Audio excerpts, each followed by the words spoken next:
Germany में इस हफ्ते स्मैकडाउन पर Drew McIntyre newest undisputed champion बने, ये बात हम सभी लोगों को मालूम है। और मैकइंटायर के चैंपियन बनने के बाद मैकइंटायर ने ऑलरेडी उनका पहला टाइटल डिफेंस कर दिया ही। कोडी रोड्स के डब्ल्यूडब्ल्यूई पर टाइटल को हार जाने के बाद कोडी रोड्स का कैरेक्टर चेंज होने वाला ही। मैट कार्डोना के डब्ल्यूडब्ल्यूई में मेन इवेंटर बनने को लेकर बैक स्टेज से मेजर अपडेट आ रही है। तो गाइज वहीं एनएक्सटी सुपरस्टार ब्लैक मनरो के मेन रोस्टर पर मूव होने को लेकर डब्ल्यूडब्ल्यूई से काफ़ी बड़ी अपडेट आ चुकी है। तो गाइस चलिए बिना किसी तरीके से शुरू करते हैं इस वीडियो को। और सबसे पहले बात करेंगे डब्ल्यूडब्ल्यूई के इस हफ्ते स्मैकडाउन की। गाइस यहाँ पर ये बात तो हम सभी लोगों को मालूम है, इस हफ्ते जर्मनी में डब्ल्यूडब्ल्यूई के स्मैकडाउन के मेन इवेंट के ऊपर कोडी रोड्स को हराकर ड्रू मैकइंटायर डब्ल्यूडब्ल्यूई के न्यूएस्ट अनडिस्प्यूटेड चैंपियन बने। और इस मैच के अंदर जेकब फातू के इंटरफेरेंस की वजह से कोडी रोड्स हमें उनके टाइटल को हारते हुए दिखाई दिए। और अब इस चीज को लेकर रिपोर्ट आ रही है कि ओरिजिनली यहाँ पर कोडी रोड्स और मैकइंटायर के मैच के एंडिंग के ऊपर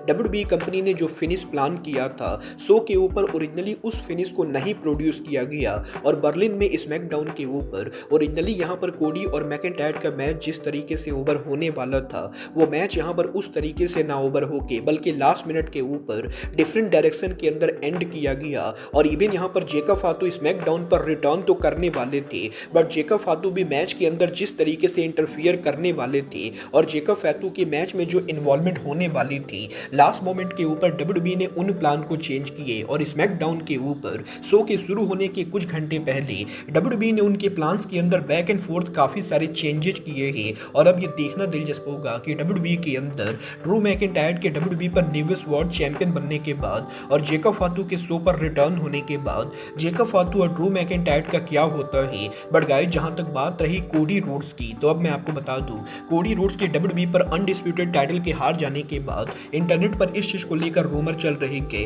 कि कोडी रोड्स पॉसिबली यहां पर फाइनली उनका हील टर्न कर सकते हैं। और डब्ल्यूडब्ल्यूई के अंदर कोडी के टाइटल को हार जाने के बाद वो यहां पर डब्ल्यूडब्ल्यूई पर हील बन सकते हैं। बट अब यहां पर पीडब्ल्यू इनसाइडर ने ये कंफर्म कर दिया है कि कोडी रोड्स यहां पर उनका टाइटल जरूर हार चुके हैं। बट डब्ल्यूडब्ल्यूई में कोडी के हील टर्न का दूर दूर तक कोई भी प्लान नहीं है, क्योंकि कोडी अब भी डब्ल्यूडब्ल्यूई के one of the fan favourite wrestler है। और डब्ल्यूडब्ल्यूई के अंदर कोडी के टाइटल को हारने के बाद वो कंपनी पर हील टर्न तो नहीं करेंगे, बट डब्ल्यूडब्ल्यूई के अंदर कोडी रोड्स के कैरेक्टर के अंदर चेंज होने वाला है। और डब्ल्यूडब्ल्यूई के अंदर वो पिछले 2 सालों से जो अमेरिकन नाइटमेयर कैरेक्टर प्ले कर रहे गए, उसके अंदर कोडी यहाँ पर चेंज करने वाले गए। और आने वाले दिनों में हमें यहाँ पर कोडी रोड्स पॉसिबली डब्ल्यूडब्ल्यूई के अंदर न्यू कैरेक्टर के साथ देखने को मिलेंगे। बल देखना दिलचस्प होगा कि कोडी के टाइटल को हार जाने के बाद वो यहाँ पर उनके कैरेक्टर में क्या कुछ चेंजेस करते गए। बट गाइस चलिए फिलहाल आगे बढ़ते और बात करते हैं ड्रू मैकइंटायर के डब्ल्यूडब्ल्यूई में पहले टाइटल डिफेंस की। गाइस यहाँ पर बर्लिन में ड्रू मैकइंटायर के कोडी को हराकर चैंपियन बनने के बाद ड्रू मैकइंटायर ऑलरेडी यहाँ पर उनका पहला टाइटल डिफेंस कर चुके गए।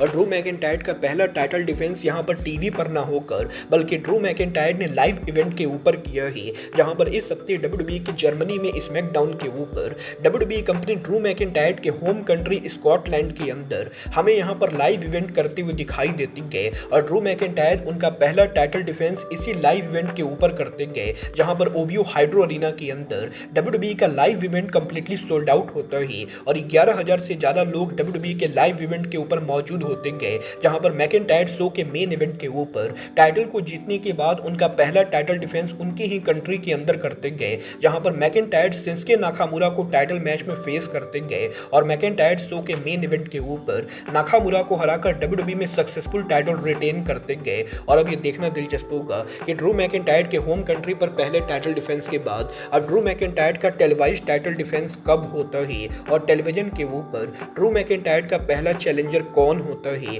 बट गाइस जहां तक बात रही चैलेंजर्स की, तो ये बात तो हम सभी लोगों को मालूम है, डब्ल्यूडब्ल्यूई पर कोडी के अनडिस्प्यूटेड टाइटल के हार जाने से पहले यहाँ पर मैट कार्डोना ने इस चीज को टीच किया था कि वो कोडी को टाइटल के लिए चैलेंज कर सकते गए। बट अब जबकि कोडी टाइटल हार चुके गए, तो यही अब मैट कार्डोना के फ्यूचर को लेकर रेसलिंग ऑब्जर्वर डेव मिल्जर की तरफ से काफी बड़ी अपडेट आ रही है। गाइस यहाँ पर रेसलिंग ऑब्जर्वर डेव मिल्जर ने ये कंफर्म कर दिया है कि मैट कार्डोना डेफिनेटली डब्ल्यूडब्ल्यूई पर वापस आ चुके गए। और वो यहाँ पर उनके जैक राइडर नेम को यूज ना करके बल्कि इंडिपेंडेंट रेसलिंग के नेम मैट कार्डोना को यूज कर रहे गए। बट जहां तक बात रही कार्डोना के डब्ल्यूडब्ल्यूई पर मेन इवेंटर बनने की, तो मेल्जर का ये क्लेम करना ही कि Drew McIntyre, Cody Rhodes, CM Punk जैसे रेसलर डब्ल्यूडब्ल्यूई को छोड़कर जब डब्ल्यूडब्ल्यूई के ऊपर वापस आए, तो ये सभी कंपनी के ऊपर पर मेन इवेंटर बने, but WWE company Matt Cardona को कंपनी के ऊपर सीएम पंक, ड्रू मैकिंटायर और कोडी रोड्स के लेवल पर नहीं देखते गए और डब्ल्यूडब्ल्यूई के अंदर कार्डोना कंपनी पर वापस तो आ चुके गए, बट वो यहाँ पर कंपनी पर मेन इवेंटर नहीं बनने वाले गए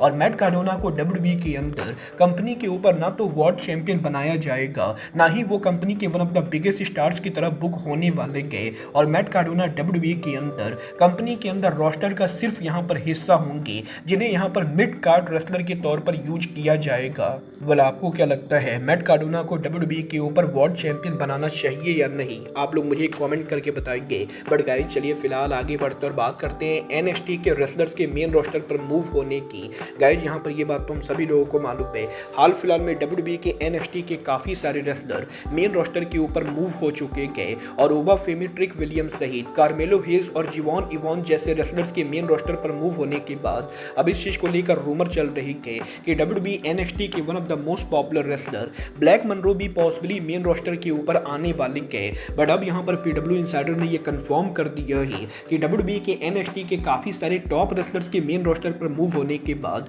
कंपनी यहाँ पर अब ब्लैक मनरो को मेन रोस्टर के ऊपर मूव नहीं करेगी, क्योंकि डब्ल्यूडब्ल्यूई ये बिलीव करती है कि ऑलरेडी यहाँ पर एनएक्सटी के काफी सारे टॉप रेसलर मेन रोस्टर के ऊपर मूव कर चुके गए, जिसकी वजह से डब्ल्यूडब्ल्यूई के एनएक्सटी के ऊपर अब यहाँ पर मेन लेवल के ऊपर टैलेंट की कमी हो चुकी है और ओरिजिनली कंपनी ब्लैक मनरो को भी मेन रोस्टर पर लाने वाली थी, बट एनएक्सटी के ऊपर स्टार पावर की कमी होने की वजह से ब्लैक मनरो को एनएक्सटी पर कुछ और टाइम के लिए रखा जाएगा और कम से कम डब्ल्यूडब्ल्यूई के रेसलमेनिया 42 तक ब्लैक मनरो डब्ल्यूडब्ल्यूई के एनएक्सटी का हिस्सा होने वाली है। और देखना दिलचस्प होगा कि डब्ल्यूडब्ल्यूई के अंदर ब्लैक मनरो को मेन रोस्टर पर कब लाया जाता है। बट गाइज अब आज के इस वीडियो में बस इतना ही, मैं मिलता हूँ आपसे अपने अगले वीडियो में। बट गाइज तब तक के लिए good bye, good night and bang.